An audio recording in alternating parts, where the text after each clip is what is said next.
룻기 1장에 보면 사사가 치리하던 시대에 이스라엘 땅에 흉년이 들었다라고 이야기를 합니다. 그래서 나오미의 남편 되는 엘리멜렉이 온 가족들을 데리고 모압 땅으로, 아마도 흉년을 피해서 모압 땅으로 간 것 같아요. 모압에는 좀 먹을 게 있다, 이런 얘기가 들렸겠죠. 가서 모압에서 한 10여 년쯤 살았습니다. 그 결과가 어떻게 됐냐면 나오미의 남편 엘리멜렉이 모압 땅에서 죽습니다. 첫째 아들 기럐이 또 죽습니다. 또 둘째 아들 말론이 죽습니다. 그리고 가지고 있는 재산을 다 잃어버리게 돼요.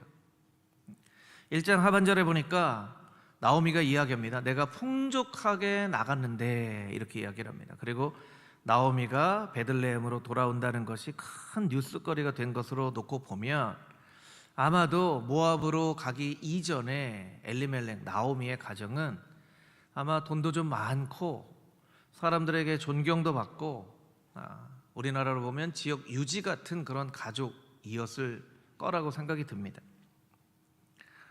그런데 모압 땅에서 10년 살고 돌아오는데 빈털터리가 되어서 남편도 두 아들도 죽고 그렇게 고향으로 돌아오게 됩니다. 여러분, 나오미가 무슨 죄를 지어서 이런 벌을 받게 된 것일까요? 나오미가 어떤 하나님 기뻐하시지 않은 일을 했기에 남편이 죽었을까요? 어떤 죄악을 저질렀기에 두 아들이 죽었을까요? 우상을 섬겼을까요? 율법을 어겼을까요? 하나님을 모독했을까요? 무슨 죄를 지었길래 이렇게 비극적인 가족의 인생을 경험을 하게 되었을까요? 성경은 그 이유를 설명하고 있지 않습니다.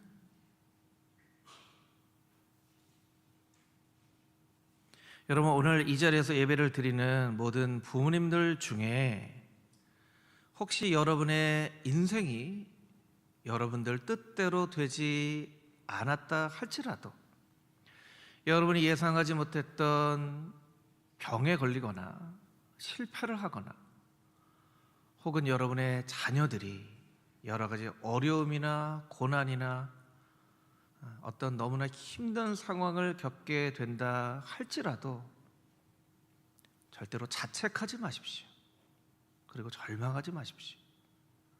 그 이유를 여러분에게서 찾지 않게 되기를 소망합니다.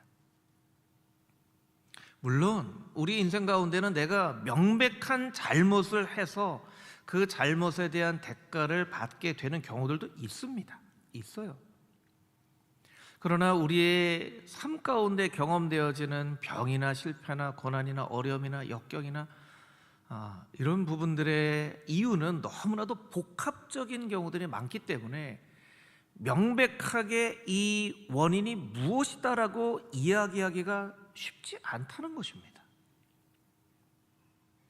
그래서 사람들은 섣부르게 어려움에 대한 이유를 단정지어서 이야기를 합니다. 예를 들면 우리 인생뿐만 아니라 지금 우리나라가 겪고 있는 어려움에 대해서도 이것 때문이다, 이것 때문이다, 이것 때문이다 라고 이야기를 하는 사람들이 있습니다.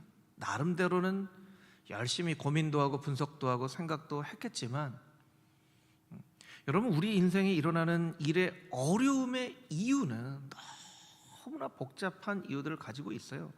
성경조차 그 이유에 대해서 정확하게 무엇 때문에 이런 고난이 왔다고 이야기하지 않는 고난들이 이유 때문에 겪는 고난보다 훨씬 더 많다라는 것을 성경을 통해서 우리가 깨닫게 되어진다라는 거예요.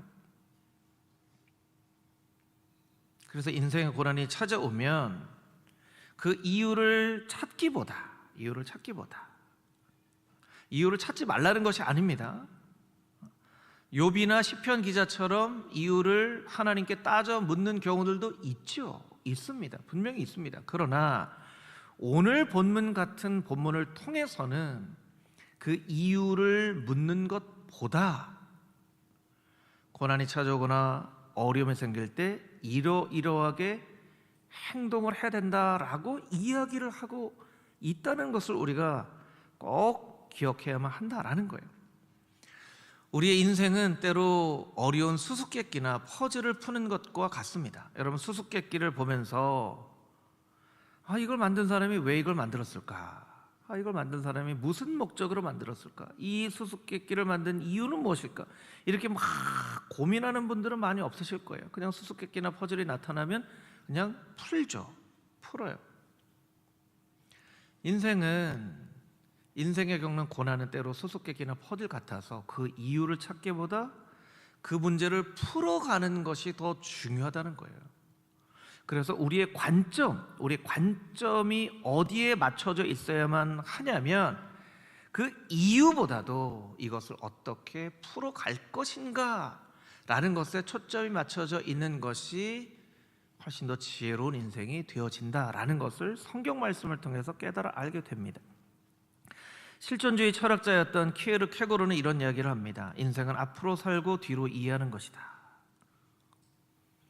그러니까 살아봐야 이해가 되는 거예요. 살아보면, 그리고 과거를 돌아보면 저 인생에 경험한 저 일은 저런 의미가 있었구나라고 깨달아 알아지게 되는 것이죠. 문제를 품고 살아라. 언젠가는 해답을 깨닫게 될 것이다.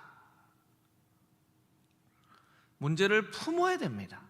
문제를 버리면 안 됩니다. 문제를 품으면 문제가 때로는 가시처럼 우리의 마음을 아프게 해도 그 문제를 품고 살아야 나중에 해답을 찾게 되지, 문제가 어렵다고 그 문제를 버리면 절대로 해답을 찾지 못하게 된다는 거예요. 오늘 본문의 말씀 가운데 나오미는 왜 나의 인생에 이런 비극이 일어났는가를 하나님 앞에 따져 묻거나 그것에 초점을 맞추고 있지 않아요. 그리고 무언가 다른 행동들을 하죠. 나오미가 한 행동은 두 가지가 있습니다. 하나는 고향, 제자리로 돌아온 것이었고, 둘째는 두 며느리를 진심으로 걱정을 해 주었다라는 것입니다. 8절에서 14절까지 있는 말씀을 우리 같이 한번 다시 읽어보도록 하겠습니다. 8절에서 14절 말씀입니다. 나오미가 두 며느리에게 이르되 너희는 각기 너희 어머니의 집으로 돌아가라. 너희가 죽은 자들과 나를 선대한 것 같이 여호와께서 너희를 선대하시기를 원하며 여호와께서 너희에게 허락하사 각기 남편의 집에서 위로를 받게 하시기를 원하노라 하고 그들에게 입맞춤에 그들이 소리를 높여 울며 나오미에게 이르되 아니니이다. 우리는 어머니와 함께 어머니의 백성에게로 돌아가겠나이다 하는지라. 나오미가 이르되 내 딸들아 돌아가라. 너희가 어찌 나와 함께 가려느냐? 내 태중에 너희의 남편들 아들들이 아직 있느냐? 내 딸들아 돌아가라. 나는 늙었으니 남편을 두지 못할지라. 가령 내가 소망이 있다고 말하다든지 오늘 밤에 남편을 두어 아들을 낳는다 하더라도 너희가 어찌 그들이 자라기를 기다리겠으며 어찌 남편 없이 지내겠다고 결심하겠느냐? 내 딸들아 그렇지 아니하니라. 여호와의 손이 나를 치셨으므로 나는 너희로 말미암아 더욱 마음이 아프도다 하매 그들이 소리를 높여 다시 울더니 오르바는 그의 시어머니에게 입맞추되 룻은 그를 붙쫓았더라. 아멘. 나오미는 고향으로 돌아옵니다. 6절 말씀에 보면 하나님께서 자기 백성을 돌보시사 이스라엘에 양식을 주셨다라고 이야기를 합니다. 양식을 찾아서 모압 땅에 갔는데 이제 고향에 양식이 생겼다는 이야기를 듣고 다시 돌아옵니다. 먹고 살 길이 막막해서 고향으로 돌아온 것이겠죠. 하지만 여러분, 성경은 고향으로, 제자리로 돌아오는 많은 이야기들에 대해서 이야기하고 있다는 것을 우리가 알아야 됩니다. 야곱은 형을 속이죠. 그래서 삼촌 집에 피해서 20년 동안 살다가 고향으로 돌아옵니다. 요셉은 형제들에게 팔려서 애굽으로 갔는데 요셉이 고향으로 돌아온 것이 아니라 요셉 때문에 가족들이 애굽으로 이동을 하죠. 그래서 요셉은 가족 품으로 돌아오게 되었습니다. 출애굽기는 애굽 땅에 살던 백성들이 가나안 땅 고향으로 제자리로 돌아오는 이야기입니다.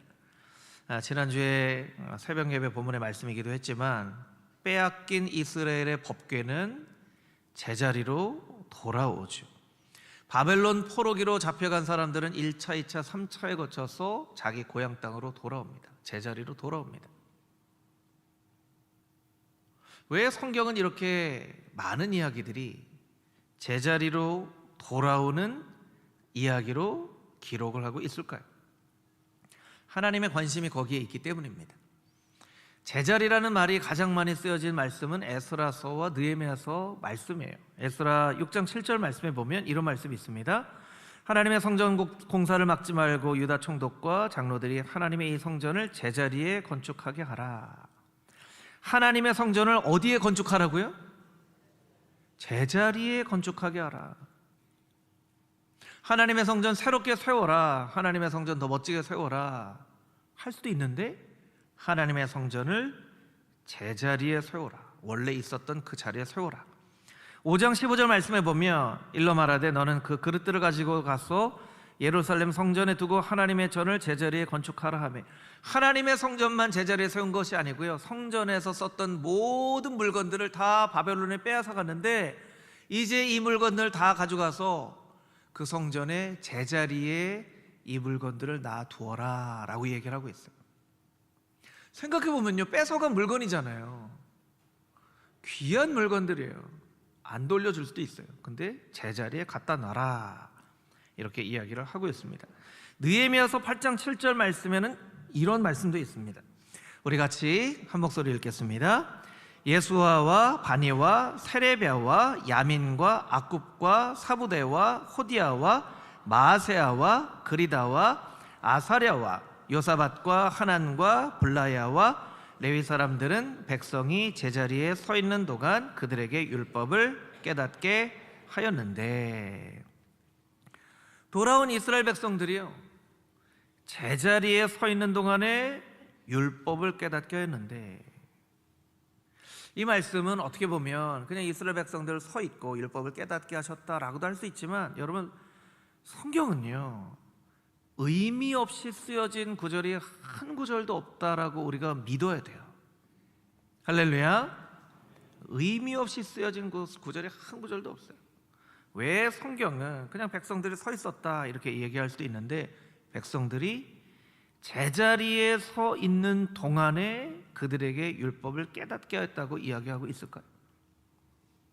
어쩌면 하나님께서는 제자리에 서 있어야만 율법을 깨달을 수 있다라고 우리에게 말씀하고 계신 것은 아닐까요?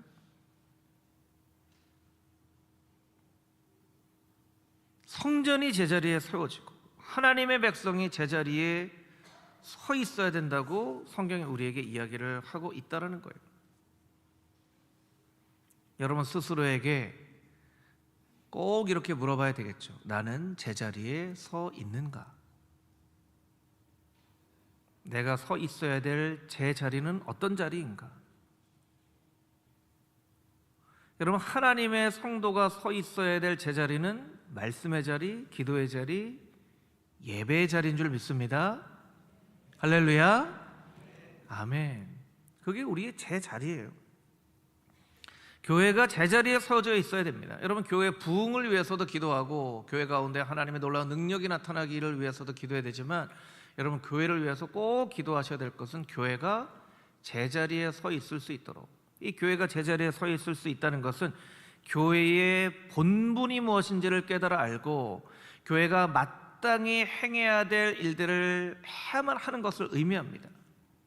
여러분 예수님께서 뭐라고 말씀하셨죠? 교회는 만민이 기도하는 집이라고 말씀하셨습니다. 이스라엘 백성들은 하나님의 성전에서 예배를 했습니다. 생명의 말씀이 하나님의 전에서 선포가 되어졌어요. 한국 사회가 정치적으로 너무나 예민해져 있다 보니까 교회 자체를 정치 집단처럼 보는 시각들이 있어요. 행동해야 됩니다. 조용히 있으면 안 됩니다.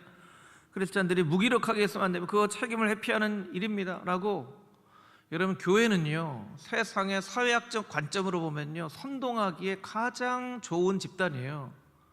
왜냐하면 매주 모여서 이렇게 말씀을 듣잖아요.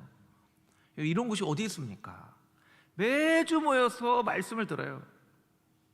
그러니까 여기에 어떤 이야기를 하면 이쪽으로도 저쪽으로도 움직이게 하기 쉽죠. 그러니까 교회에서 자꾸 정치적인 어떤 그런 이야기를 하도록, 그것이 마치 복음인 것처럼, 그것이 마치 교회가 성도가 해야 될 일인 것처럼 이야기를 하는 사람들이 있습니다. 미혹하는 사람들입니다. 그런데 여러분, 교회는요, 할 수 없어서 안 하는 게 아닙니다.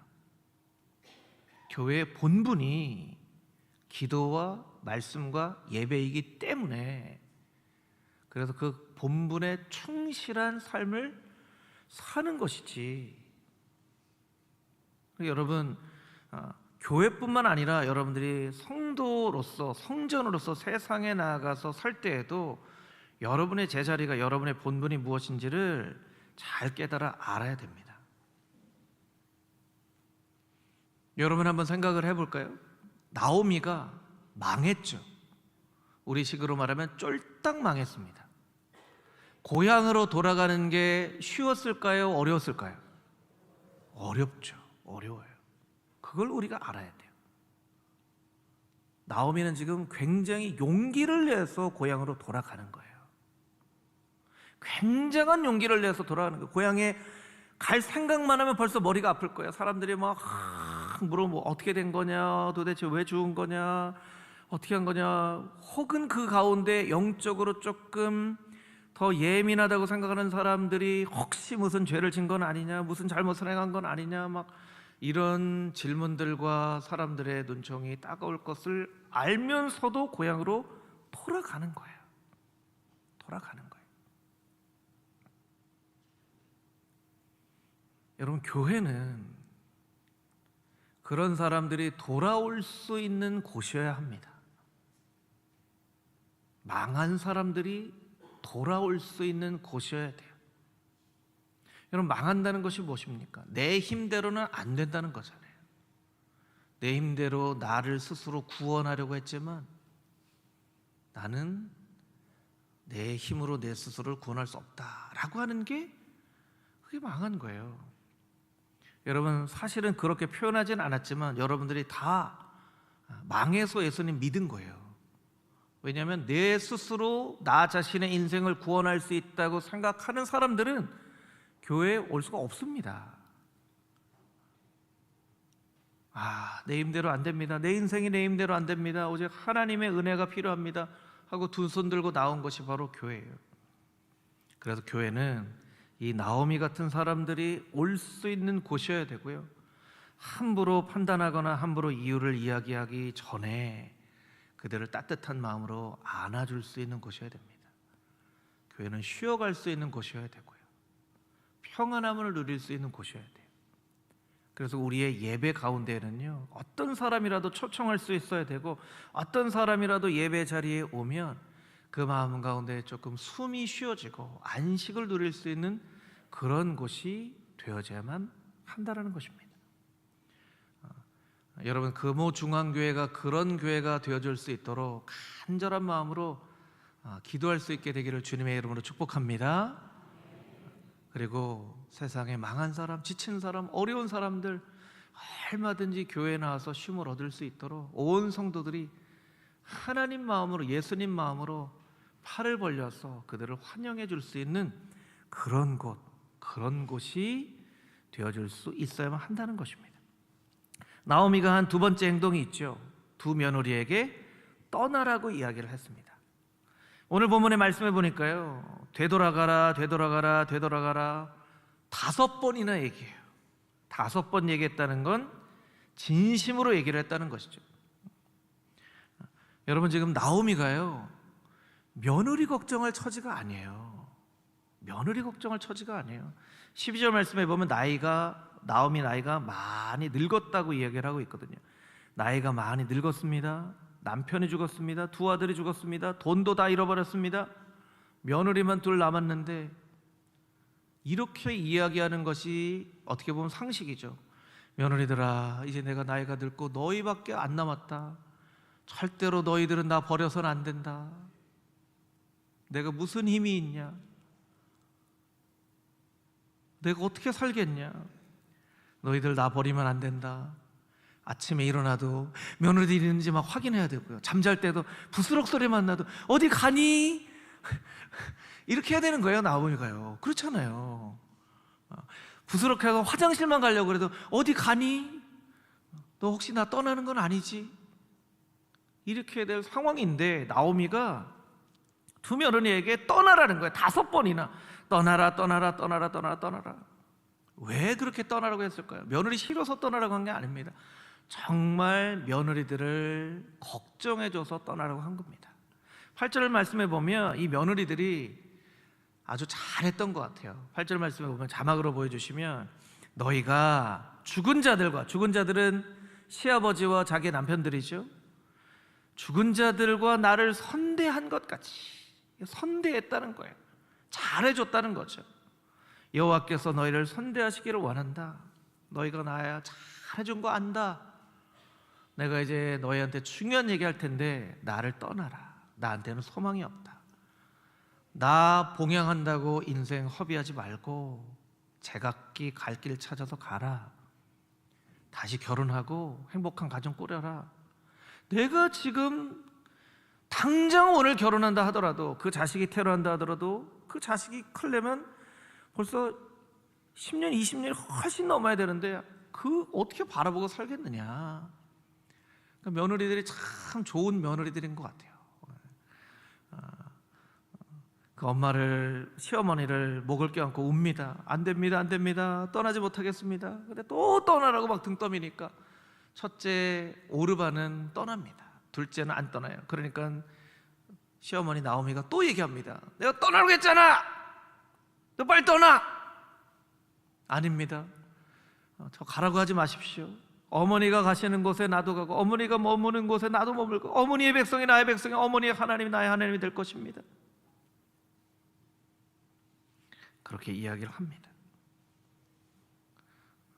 여러분, 나오미가요, 두 며느리 걱정할 여유가 있어서 걱정해 준 게 아니에요. 살다 보면요, 다른 사람들 도와주는 사람들이 있는데 꼭 여유가 있다고 다 도와주는 건 아니더라고요. 여유가 있는데도 도와줄 줄 모르는 사람들도 있고, 여유가 없는데도 도와줄 줄 아는 사람들이 있어요. 어떻게 보면 어려움에 처한 사람들이 더 어려운 사람들의 마음을 이해하고 잘 도와줄 줄 알 수 있는 것 같아요. 여러분, 혹시 여러분이 스스로 내가 누구 남 도와줄 형편인가, 내가 누구 남 걱정해 줄 처지인가, 이렇게 생각하시는 분들이 있다 하더라도 주변에 도움이 필요한 사람들 있으면 도와주십시오. 기도해 주십시오. 우리 교회에도 건강이 어려운 분들이 있잖아요. 근데 가장 암 투병 중에 있는 분들을 가장 진짜로 위에서 기도해 줄 수 있는 분들은 똑같이 암에 걸리셨던 분들. 내가 잘 알잖아. 내가 겪어봐서 잘 알잖아. 그런 분들이에요. 그러니까 여러분, 하나님은요, 우리로 하여금 하나님의 위로와 사랑이 이웃에게 흘러가기를 원하시는데, 여유가 있건 없건, 형편이 좋건 안 좋건, 내가 그럴 처지가 됐건 안 됐건 하나님은 이웃을 돌아보고 섬기고 하라고 말씀해 주고 계세요. 우리 다음 주에 산불 헌금 한다고 했잖아요. 여러분, 1,000원이어도 괜찮아요. 2,000원이어도 괜찮아요. 온 성도들이 다 똑같은 마음으로 헌금하고 그들을 위해서 기도해 줬으면 좋겠어요. 이 서울로에 안에 있는 목사님들 중에는 그 산불이 난 지역에서 목회를 하셨다가 지금 서울로에 오신 분들이 있으시더라고요. 막 얘기를 들어보니까 너무나 교회가 다 불탔습니다, 집이 다 불탔습니다, 이런 분들이 너무나 많더라고요. 우리가 도와준다고 그들에게 정말 충분한 도움이 되지는 않는다 할지라도 우리가 기도하는 마음으로 열심히 도울 수 있게 되길 바랍니다. 또 여러분, 요즘은요, 선교사님들 잘 도와야 돼요. 선교사님들이 가장 귀한 일 하고 계신 분들인데 가장 어려운 분들이 사실은 선교사님들이에요.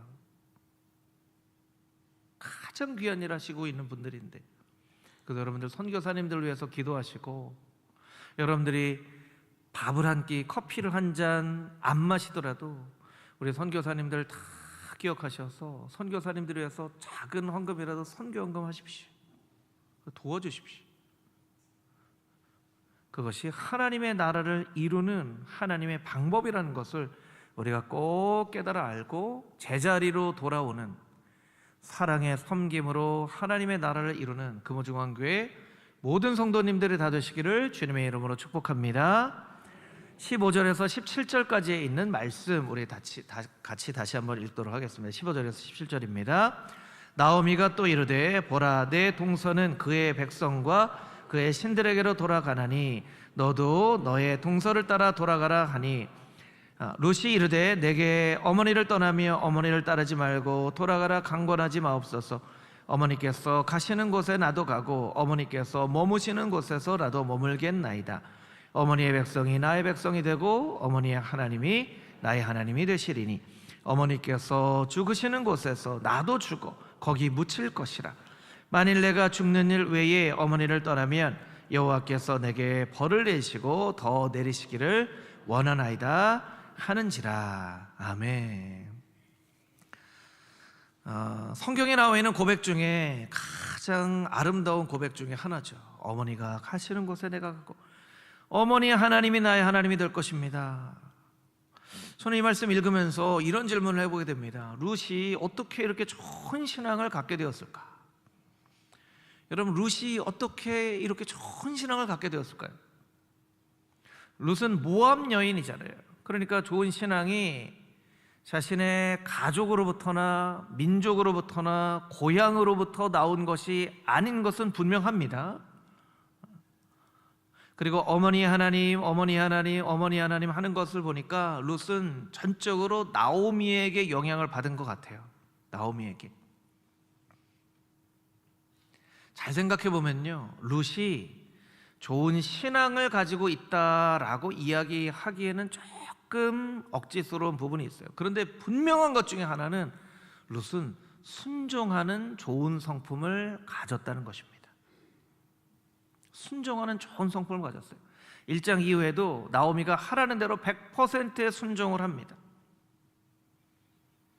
룻의 좋은 성품이라는 토양에서 좋은 신앙의 싹이 나고 그 신앙은 위대한 하나님의 역사의 열매가 됩니다. 그래서 룻은요, 다윗의 증조 할머니가 돼요. 증조 할머니. 룻이 오벳을 낳고 오벳이 이새를 낳고 이새가 다윗을 낳잖아요. 성경은 룻이 몇 살 때 죽었는지 이렇게 기록하고 있지는 않지만 우리 나이가 지긋하신 우리 어르신들도 우리 증조 할머니 할아버지 되신 분들 있으시잖아요. 손자 손녀가 결혼해서 아이 낳은 경우 있죠. 근데 옛날에는 지금보다 훨씬 더 이런 사람들이 많았겠죠. 아마 정확하지는 않지만 다윗이 왕이 될 때까지 룻이 살아 있지는 못했을 수도 있어요. 그런데 소년 다윗이 사무엘에게 의해서 기름 부음을 받을 때 룻이 살아 있을 가능성도 있습니다. 그런데 한번 잘 생각해 보세요. 사무엘에 와서 다윗에게 기름을 부어요. 내가 이스라엘 왕이 될 것이다. 그걸 만약에 룻이 봤다고 가정을 한다면 아마 룻이 이렇게 생각을 했겠죠. 하나님 참 놀라우시다. 내가 만약에 그때 시어머니 나오미를 떠났더라면 이런 일이 생겼을까? 자, 오늘 룻기 1장의 시점에서 보면 그 과거에 일어난 일은 너무나 비극적인 역사예요. 남편도 죽고, 룻에게서 남편도 죽고, 시아버지도 죽고, 다 죽은 거잖아요. 돈도 다 잃어버렸어요. 비극이에요. 과거로 보면 비극이에요. 한참 뒤에 미래를 놓고 볼 때에 과거를 돌아보니까 야, 하나님이 정말 대단한 역사를 이루셨구나. 내가 그때 어머니를 떠나지 않은 이 일을 통해서 어떻게 이렇게 우리 가문 중에 선지자의 기름 부음을 받은 다윗과 같은 사람이 생기게 하셨을까? 그 시작이 좋은 성품으로부터 시작된다는 거예요. 여러분, 마음에 원하기로는 우리의 자녀들이나 우리의 자녀 손들이 다 훌륭한 신앙인들이 되었으면 좋겠죠. 그런데 자녀들이요, 우리 마음대로, 자녀들이 마음대로 잘 되는 일이 많나요? 마음대로 안 되는 일이 더 많나요? 마음대로 안 되는 일이 훨씬 더 많죠. 그래서 우리 부모님들은 자녀들을 바라보면서 늘 답답한 마음도 있고 일종의 어떤 조금 그런 자책하는 마음이 다 있어요. 내가 잘못 살아서 그런 건 아닐까? 내가 그때 그런 결정을 했더라면 혹은 하지 않았더라면 이런 마음이 있어요. 그런데 여러분, 그런 마음 다 내려놓고 우리 자녀들 좋은 성품의 룻과 같은 순종하는 사람 되게 하여 주시옵소서. 여러분, 이렇게 기도하십시오. 그 성품 가운데 말씀이 심겨지면 이와 같은 놀라운 열매가 나타날 수 있다는 거예요. 여러분, 여러분의 자녀들을 위해서, 자녀 손들을 위해서 룻과 같은 순종하는 사람 되게 해달라고, 그 순종을 통하여서 사무엘이 이야기하는 것처럼 순종이 제사보다 낫고 듣는 것이 순양의 기름보다 나으니 하는 것처럼 순종하는 좋은 성품 사람 되게 해주십시오. 우리 자녀들에게요, 교회 다녀라 하면 싫어할 수도 있어요. 그런데 좋은 성품의 사람 되라 하면 그건 좋은 말이니까 이렇게 할 수 있거든요. 그러니까 여러분들이 속으로 정말 기도하셔야죠. 열심히 기도하는 마음으로 기도하되 하나님께서 룻과 같은 순종하는 자녀 손들로 삼아 주시옵소서. 간절한 마음으로 기도하고 그 모든 일들은 하나님께 내어 맡길 때에 하나님께서 룻의 순종을 통하여 놀라운 하나님의 역사를 이루신 것 같은 그런 멋진 역사가 여러분의 인생 가운데, 여러분의 자녀 손들 가운데 일어날 수 있게 되기를 주님의 이름으로 축복합니다. 아멘. 함께 기도